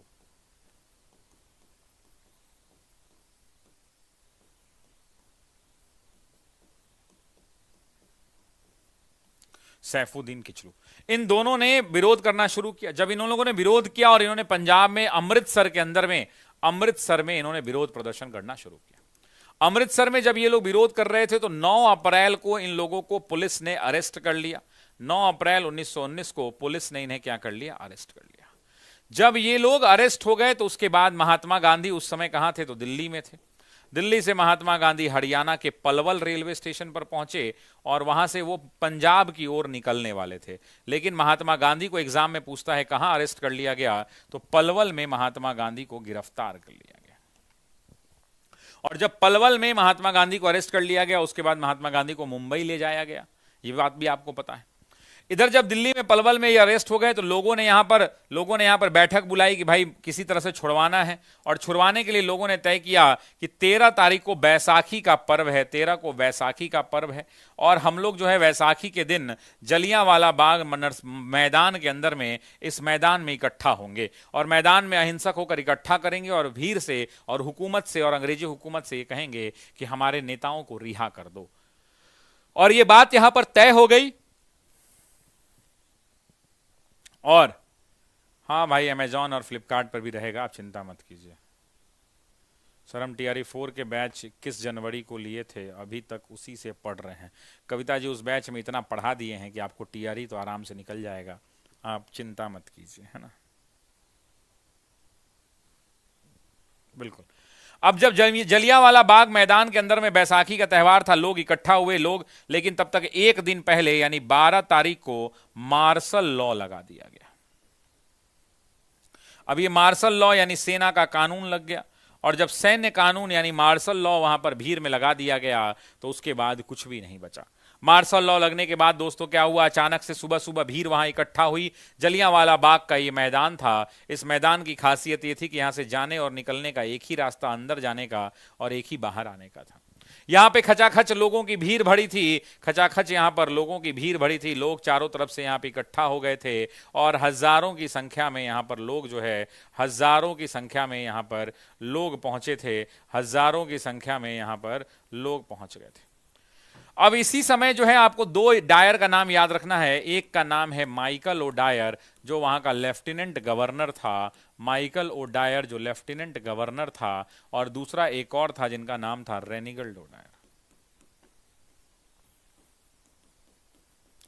और ये साहब रेनिगल्ड ओ डायर जो है ये सैन्य कमांडर था, ये सेना का कमांडर हुआ करता था, ये सेना का कमांडर हुआ करता था। इस कमांडर ने अपने 150 सैनिकों के साथ पूरे मैदान को घेर लिया, और 150 सैनिकों के साथ पूरे मैदान को घेरने के बाद 150 सैनिकों ने चारों तरफ से इस मैदान के बाउंड्री वॉल पर ये सैनिक चढ़ गए, और सैनिकों ने निहत्थी भीड़ पर, अंग्रेजों के द्वारा इस निहत्थी भीड़ पर क्या कर दिया, तो निहत्थी भीड़ पर ताबड़तोड़ गोलियां चलाईं, और गोलियां चलाने के बाद इस निहत्थी भीड़ पर ताबड़तोड़ गोलियां चलाईं। सरकारी आंकड़ों के मुताबिक इसमें 379 लोग, यही बीपीएससी में आया था, 379 लोग मारे गए। सरकारी आंकड़ों के मुताबिक 379 लोग मारे गए और लगभग 1200 लोग घायल हुए। और जब यह घटना हुई तो इस घटना से पूरा देश स्तब्ध हो गया, क्योंकि एक प्रकार का ये नरसंहार हुआ करता था, एक प्रकार का ये नरसंहार हुआ करता था। और इस नरसंहार में चारों तरफ, इस नरसंहार के अंदर में चारों तरफ जो है भीड़ जो है मारी गई, जनता सड़कों पर चली गई, लेट गई, और अंततः लोगों ने तय किया कि हम इसका विरोध करेंगे। महात्मा गांधी ने इसका विरोध किया। विरोध करने के बाद सजा ये हुई कि यहां पर एक जांच कमेटी बनाई गई जिसका नाम रखा गया हंटर कमीशन, और इस हंटर कमीशन ने इसकी जांच की। जांच करने में इसमें टोटल 8 सदस्य थे, 3 भारतीय थे और 5 अंग्रेज थे। और इन सदस्यों ने कहा कि माइकल ओ डायर ने, थोड़ा सा रेनिगल्ड ओ डायर ने ज्यादा बल का प्रयोग कर लिया है, इसलिए इसको नौकरी से निष्कासित कर दिया गया, इसको नौकरी से बर्खास्त कर दिया गया।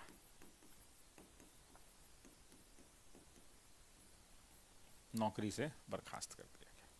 और अंततः जब इसे नौकरी से बर्खास्त किया गया, जब अंततः इसे नौकरी से बर्खास्त किया गया, तो उसके बाद कोई रास्ता नहीं बचा मेरे दोस्तों, और ये व्यक्ति जो है लंदन चला गया। जब ये व्यक्ति लंदन गया तो उसे 26,000 पाउंड का इनाम दिया गया, 26,000 पाउंड का इनाम दिया गया, नंबर 1। दूसरा, इसे स्वर्ड ऑफ ऑनर यानी मान की तलवार दी गई, एग्जाम में पूछता है, स्वर्ड ऑफ ऑनर दिया गया। और तीसरा और अंतिम बात, इसे ब्रिटिश साम्राज्य का शेर की उपाधि दी गई है, ब्रिटिश साम्राज्य का शेर की उपाधि दी गई। और इसे कहा गया कि यह व्यक्ति जो है ब्रिटिश साम्राज्य का शेर है, यह व्यक्ति जो है ब्रिटिश साम्राज्य का क्या है, तो ब्रिटिश साम्राज्य का शेर है।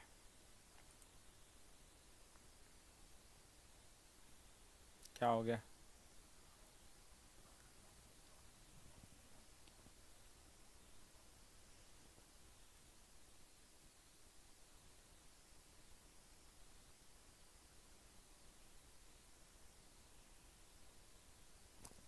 ठीक है, ब्रिटिश साम्राज्य का शेर की उपाधि से दी गई। आपको पता है कि हमारे यहाँ एईडीओ का बैच लॉन्च कर दिया गया, जिसमें पेपर 1, पेपर 2, पेपर 3, ये तीनों जो हैं, ये तीनों के तीनों जो हैं, ये तीनों के तीनों बैचेस जो हैं, तीनों पेपर इस बैच के अंदर में पढ़ाए जाएंगे। 999 रुपए में ये बैच उपलब्ध है, इस बात को ध्यान रखना है। मॉन्टेग्यू ने भारत में विभिन्न चरणों में उत्तरदायी शासन आरंभ करने के बारे में घोषणा कब की? 15 अगस्त 1917, 20 अगस्त 1917, 20 अगस्त 1918, 15 अगस्त 1918। बड़ा ही बेहतरीन सवाल है मेरे दोस्तों, आपसे डेट पूछ रहा है, और ये शायद मुझे लगता है आप पहली बार ये डेट भी सुन रहे होंगे। हालांकि मैंने आपको क्लास में, हाँ, वो 3 लोग थे, चिम्मन लाल सीतलवार, साहबजादा सुल्तान अहमद और जगत नारायण, ये 3 लोग भारतीय थे, बाकी 5 अंग्रेज हुआ करते थे। जिन लोगों ने अभी तक वीडियो को लाइक नहीं किया है, वीडियो को लाइक कर दें। 3000 से ज्यादा लोग लाइव हैं और 2000 लाइक है, मजा नहीं आ रहा है।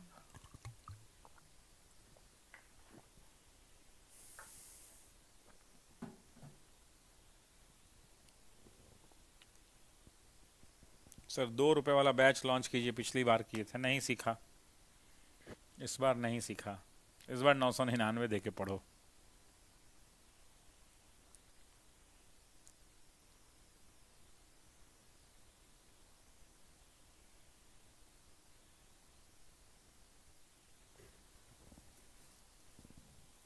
चलिए, तो करेक्ट आंसर सभी लोग याद कर लीजिए, मैं चाहता हूं ये डेट याद कर लीजिए। मॉन्टेग्यू ने भारत में 20 अगस्त 1917 को कहा था कि हम चाहते हैं कि भारत में उत्तरदायी शासन हो। मतलब भारत में क्रमिक रूप से धीरे धीरे छूट देने की बात कही गई थी, और यही कारण है कि इसी का परिणाम आपको देखने को मिला होगा 1919 के मॉन्टेग्यू चेम्सफोर्ड सुधार में।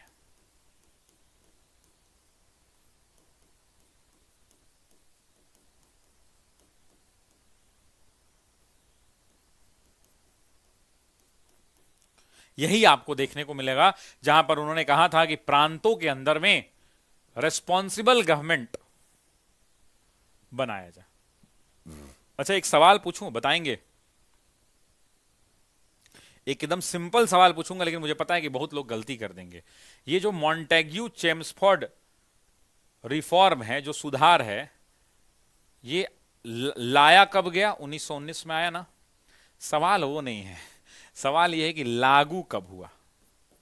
जो बता देगा उसको मेरी तरफ से क्या दे सकते हैं? यहाँ पे कुछ नहीं है, यहाँ पे वो पानी का बोतल है। मुझे ऑनलाइन ज्वाइन करना है, ऑनलाइन ज्वाइन कर लीजिए आप डाउनलोड करके, ये पानी का बोतल गिफ्ट कर देंगे।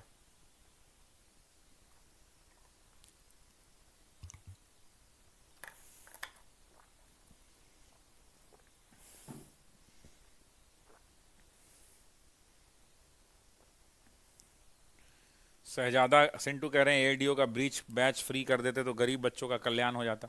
बिल्कुल, हम भी यही चाहते हैं, सब ज़्यादा जी फ्री कर दें। हमारे यहाँ लगभग 100 लोग काम करते हैं, उन सब का तनख्वाह आप दे देते तो बड़ा कल्याण हो जाता। हमारे बच्चे का डाइपर, फीस, दूध, इन सब का, बिजली bill, rent, camera, board, staff, पानी, बिजली, एसी, सब का खर्चा आप दे देते तो बड़ा कल्याण हो जाता, गरीब का भला हो जाता।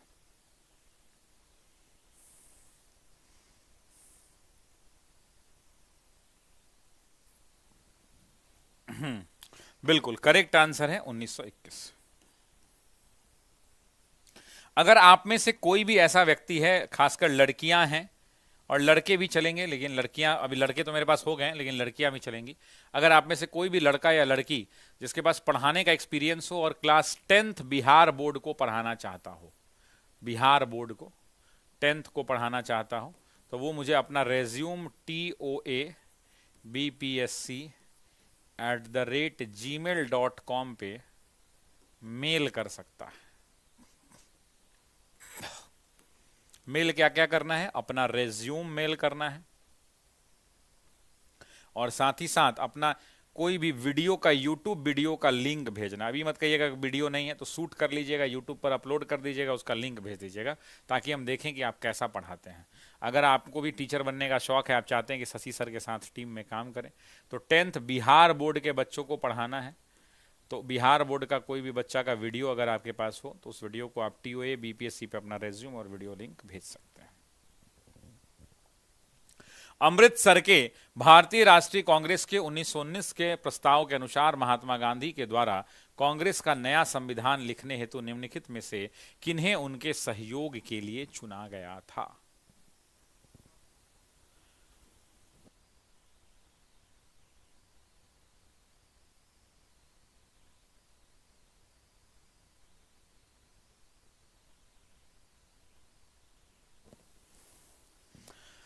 चलिए ठीक है, किन्हें? तो बाल Gangadhar Tilak, NC Kelkar, IB Sen, CR दास। इनमें कूट से सही उत्तर का चयन करें।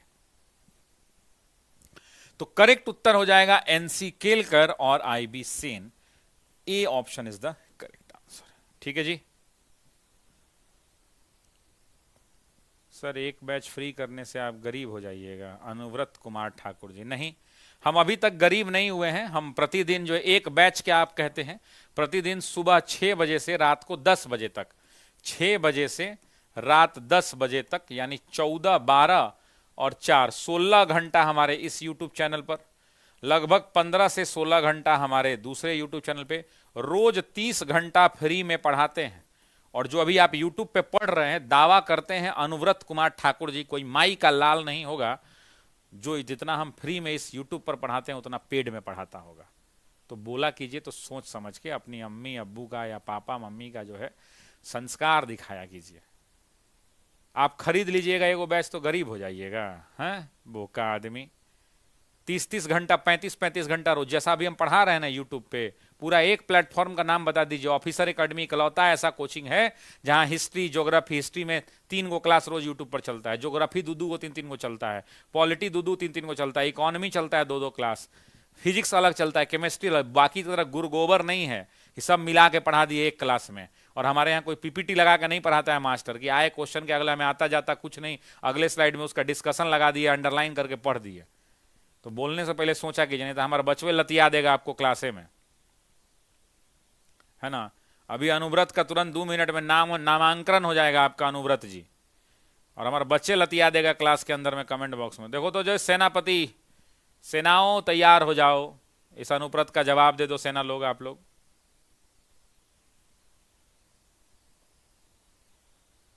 टेस्ट सीरीज ऐप पर पूरा फ्री पढ़ा हुआ है, कोई माई का लाल बिहार स्पेशल का पूरा बैच फ्री दे दिए। शर्म आता है बोलने में, आता है शर्म, का कहीं का।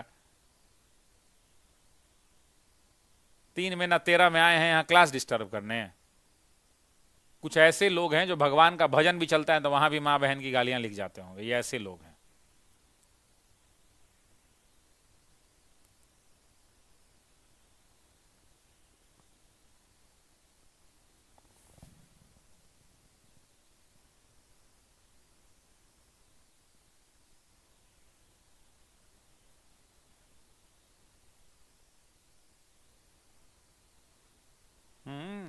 ये वही लोग हैं जो फिजूल की बातें, फिजूल में पूरा बर्गर पिज्जा में पैसा खर्च करेंगे, कहेंगे कि बच्चा को स्कूल में पढ़ाने के लिए फीस के लिए पैसा नहीं है।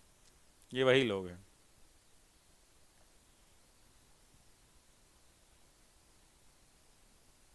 सर आपके पास एक व्हाट्सएप नंबर था, व्हाट्सएप नंबर पे आप लोग इतना मैसेज कर दिए कि व्हाट्सएप नंबर पे ब्लॉक कर दिया, बोला इतना मैसेज आ रहा है कि वो ब्लॉक हो जाएगा।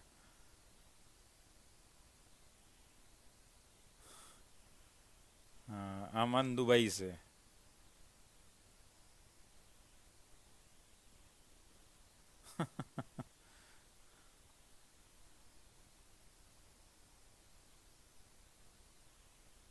कोई शुक्रिया अदा नहीं करता है, नहीं समझे।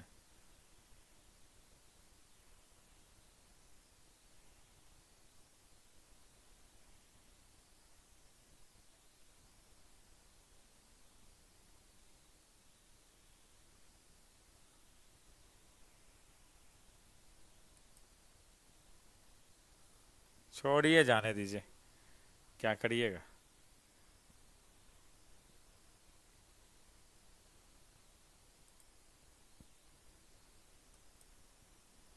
ऐसे ही लोग हैं।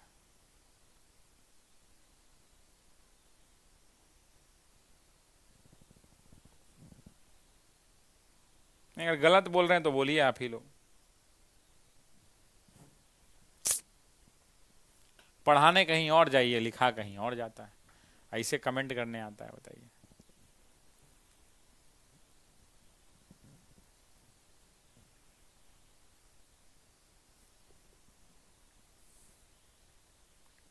नेक्स्ट, रॉलेट सत्याग्रह के संबंध में निम्नलिखित में से कौन सा कथन सही है?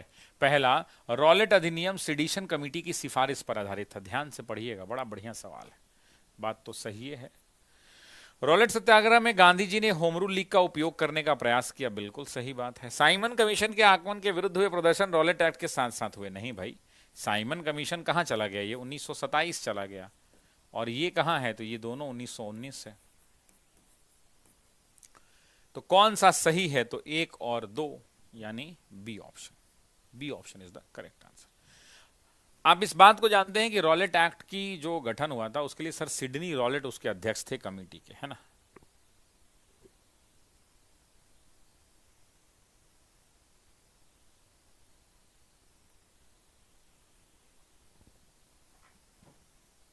हाँ, होम साइंस कंटिन्यू हो जाएगा, ठीक है। अब सर सिडनी रॉलेट जो हुआ करते थे, रॉलेट कमेटी के लिए सिडिशन कमेटी 1917 में बनी थी। 1917 में अंग्रेजों के खिलाफ माहौल था, माहौल जो है अंग्रेजों के खिलाफ था।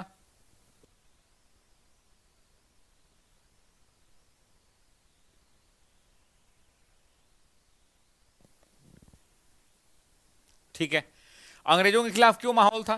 क्योंकि 1916 के अंदर में लखनऊ अधिवेशन हुआ, वहां पे इंडियन नेशनल कांग्रेस और मुस्लिम लीग एक हो गया था, वो नहीं चाहते थे। नरम दल और गरम दल एक हो गए थे, वो ये नहीं चाहते थे। इन दोनों परिस्थितियों के अंदर में इनके लिए समस्याएं बढ़ गई थी। तीसरा चंपारण हो गया, और चंपारण के अंदर में गांधी जी ने सत्य और अहिंसा के मार्ग पर चलकर, सत्याग्रह के मार्ग पर चलकर एक अनोखा काम कर दिया। अब तीन के तीन बड़ी समस्याएं अंग्रेजों के लिए खड़ी हो गई, तो उन्होंने सर सिडनी रॉलेट की अध्यक्षता में एक कमेटी का निर्माण किया। उन्होंने भारत का दौरा किया और उनसे जाके कहा कि पूछो जाके कि भारत के अंदर में क्या करना चाहिए। वो आए, भारत का दौरा किया, और भारत के दौरा करने के बाद उन्होंने कहा कि भारत में कड़े से कड़ा कानून बनाने की आवश्यकता है, और तब जाकर सिडनी रॉलेट वाला ये पूरा का पूरा काम हुआ था। समझ में आई बात?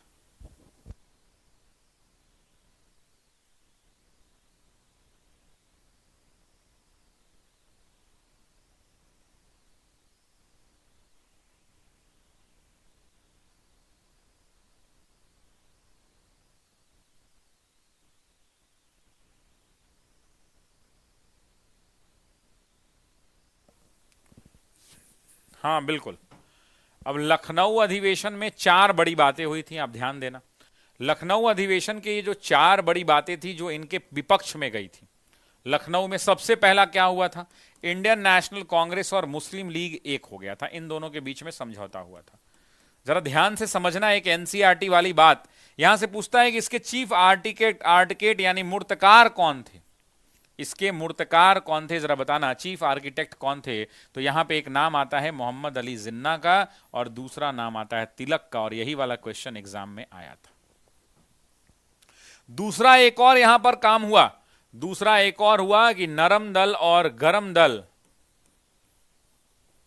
नरम दल और गरम दल के बीच में समझौता हो गया, इन दोनों के बीच में। ये नरम दल और गरम दल का जो समझौता हुआ, तो आपसे पूछेगा कि इसके मूर्तकार कौन थे, तो आप क्या कहेंगे? बाल Gangadhar Tilak plus Annie Besant. लेकिन यहां पर विरोध भी हुआ था, ध्यान रखिएगा।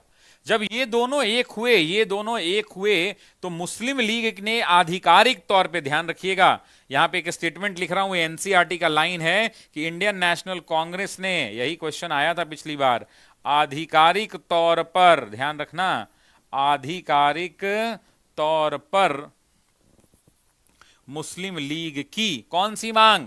पृथक निर्वाचन की मांग को स्वीकार कर लिया था। यही वाला क्वेश्चन जो है, पृथक निर्वाचन की मांग को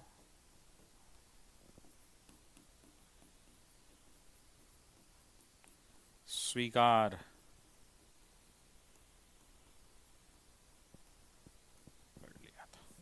तो आईएनसी ने आधिकारिक तौर पे मुस्लिम लीग की इस मांग को स्वीकार किया था, तब जाके ये बात हुई थी, ऐसे नहीं हुई थी।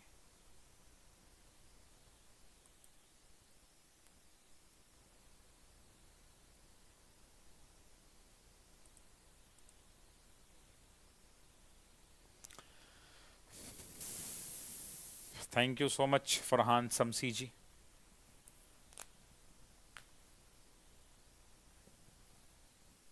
ठीक है, अब सुनिए, यहां पर एक और सवाल आता है कि इसका, इस फैसले का, यानी इस समझौते का विरोध किसने किया? कमेंट में जरा बताइए, इसका विरोध किसने किया? तो इसका विरोध किया मदन मोहन मालवीय ने। इस फैसले का विरोध किसने किया? तो मदन मोहन मालवीय ने इस फैसले का विरोध किया। तीसरी बड़ी बात जो इस समझौते में हुई, तीसरी बड़ी बात, पटना विश्वविद्यालय अधिनियम पारित हुआ। ध्यान रखना, यहां से भी एग्जाम में क्वेश्चन फंसा देता है।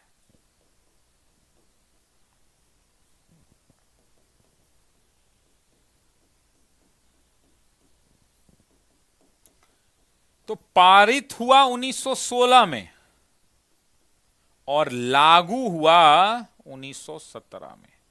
मतलब पटना विश्वविद्यालय कब स्टैब्लिश हुआ, अगर आपसे पूछ दे, आपसे पूछे कि पटना विश्वविद्यालय कब स्टैब्लिश हुआ, तो 1917 में स्टैब्लिश हुआ। इस बात को आपको ध्यान रखना है जी। क्लियर है ये बात। चौथा,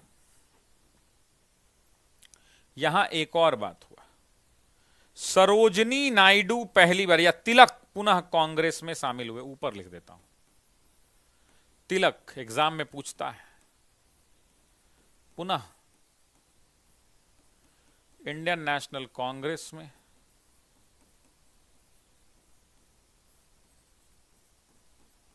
शामिल। सरोजनी नायडू पांचवा, सरोजनी नायडू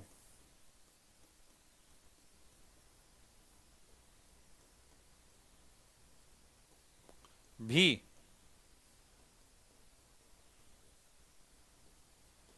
पहली बार इसी अधिवेशन में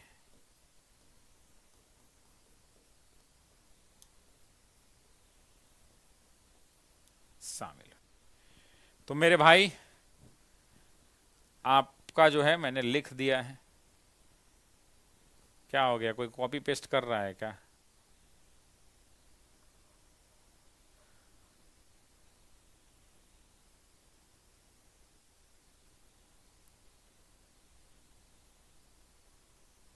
सोनी शिखा कुमारी सर रिकॉर्डेड क्लास है। हाँ शिखा, शिखा तुम वही हो ना जो आज सुबह सुबह आगे रो रही थी, खूब भोकार पार पार के, एकदम पूरा भोकार पार पार के। शिखा ही है वो। शिखा आज पूरा रो रही थी, सुबह सुबह आई थी ना आज बहुत रो रही थी। हम पूछे क्या हो गया शिखा बाबू बताओ, तो बोली सर मेरा नाम शिखा है सर, मेरी आयु 27-28 वर्ष है सर, मैं जो है बीएड कर चुकी हूँ सर, और मेरा वजन सर लगभग 40-45 केजी है सर, और मेरे पिताजी बोल रहे हैं कि तुमसे नौकरी नहीं निकलेगा, और मेरे पिताजी ने सर जो है कलुआ राम से मेरा ब्याह तय कर दिया है सर। कलुआ राम सर सरकारी नौकरी में है सर, सरकारी नौकरी में सर, दहेज वहेज भी ले रहा है, और ग्रुप डी का नौकरी करता है सर, ग्रुप डी में है। तो हम एक दिन मिलने की तैयारी किए कि कलुआ राम से हम मिलना चाहते हैं। तो हम गए तो कलुआ राम बोला हम ऑफिस में हैं। तो हम बोले तुम्हारा ऑफिस कहाँ है कलुआ बताओ। तो कलुआ बोला कि ऑफिस में मेरे आ जाओ। अब सोनी कुमारी ऑफिस में जो है सोनी पहुंच गई। सोनी जैसे ही वहां पहुंची तो बोला ऑफिस तो यहाँ है ही नहीं। तो बोला रेल का पटरी है, उसी पटरी पर नहीं देखते हैं आप लोग, कोई पटरी पर कोई खा के कुछ रैपर फेंक देता है, कुछ बाथरूम उथरूम का सब निकल जाता है, वो सब रेलवे पटरी पर पड़ा रहता है, तो उसको साफ करना है। उस स्वीपर में था, तो वो बेचारा साफ कर रहा था। ऐसे नहीं होता, एगो ऐसे निकला हुआ है, उसमें ऐसे 5 को निकला रहता है, इसे फरसा टाइप का, नहीं समझे, फरसा टाइप का, ऐसे बाहर रहा था, उसको ऐसे छील रहा था। तो सोनी पहुंची, बोली कि कलुआ तुम सरकारी नौकरी में? हाँ। तो कलुआ के पास सोनी पहुंची। अब सोनी पहुंची तो समस्या हो गया, बेचारी गई तो साफ कर रहा था, बोला मेरा सरकारी नौकरी है। लड़का तुरंत हाथ उधर एकदम डिटॉल साबुन से धो के, लाइफ बॉय साबुन से एकदम जो है, लाइफ बॉय साबुन मंगाया, पूरा हाथ होता इसे धो लिया लाइफ बॉय से। बोला आओ सोनी बैठो, चाय मंगाते हैं। तो बोले भाग, तो चाय हम नहीं पियेंगे पापा मेरे। तो क्या करिएगा, होता है ऐसा बाबू, कोई दिक्कत नहीं है। सोनी थी, हाँ सोनी थी। देखा आपने लापरवाही का नतीजा, है ना। तो क्या करिएगा, ऐसा ही होता है। सोनी दिल पे मत लेना बाबू, है ना। अब हो गया, अब क्या करिएगा। सपना एक देखोगे, मुश्किलें 1000 आएंगी, लेकिन वो मंजर बड़ा खूबसूरत होगा जब कामयाबी शोर मचाएगी।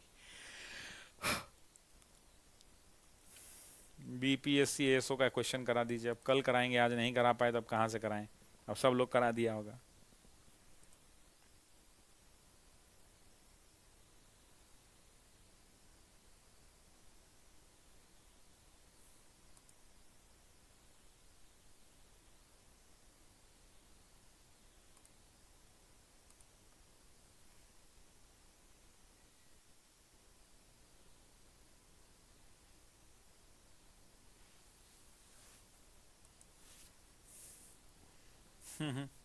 कोई बात नहीं सोनू, चलिए। खेड़ा के किसानों के पक्ष में महात्मा गांधी के सत्याग्रह संगठित करने का क्या कारण था? प्रशासन ने सूखे के बावजूद भू राजस्व वसूली को स्थगित नहीं किया, प्रशासन का यह प्रस्ताव था कि गुजरात में स्थायी बंदोबस्त लागू कर दिया जाए। उपरोक्त में से कौन सा कथन सही है, बताइए। खेरा सत्याग्रह आपको याद होगा, वहां पे भीषण अकाल पड़ गया था, जिसके कारण वहां पे जो है पैदावार जो है, फसल की जो पैदावार थी वो पैदावार कम हो गई। पैदावार कम हुई तो भैया टैक्स क्या होना चाहिए, माफ होना चाहिए।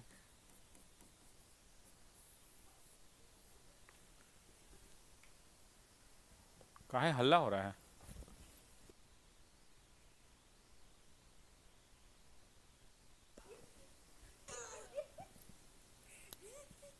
क्या हो रहा है? अभी तो तुम लड़ रहा था मेरे से।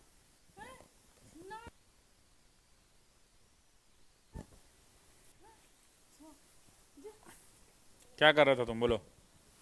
काहे सबको तंग करता है? हम नहीं पढ़ाएं?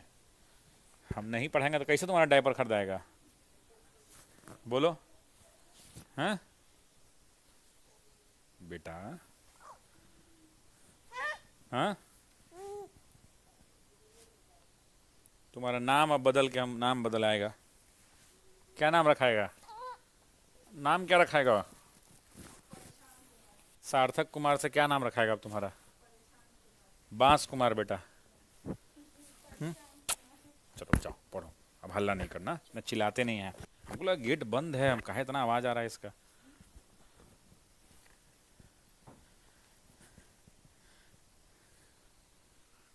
चलिए, तो इस प्रश्न का उत्तर दे दीजिए आप सभी लोग। करेक्ट आंसर क्या होगा? What will be the correct answer?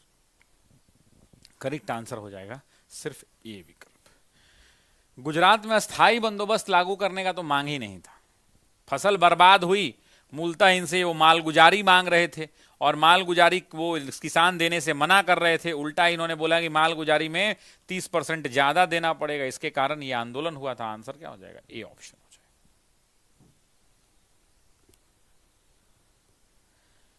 पिंकिया के बारे में सर एक बार कहाँ चल गया कमेंट? वहाँ बीपीएससी पॉलिटी का जबरदस्त क्लास लगाइए जिस तरह मॉडर्न का कराते हैं प्लीज। आप कहिए ज्योग्राफी भी लगा देंगे। आप कहिए तो सही, कब पढ़ना चाहते हैं आप?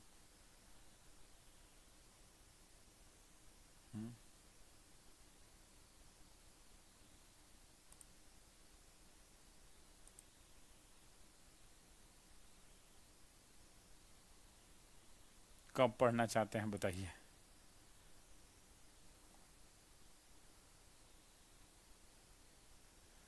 एक बार पॉलिटी पढ़ाए थे, याद है ना? पढ़े ही होंगे आप लोग।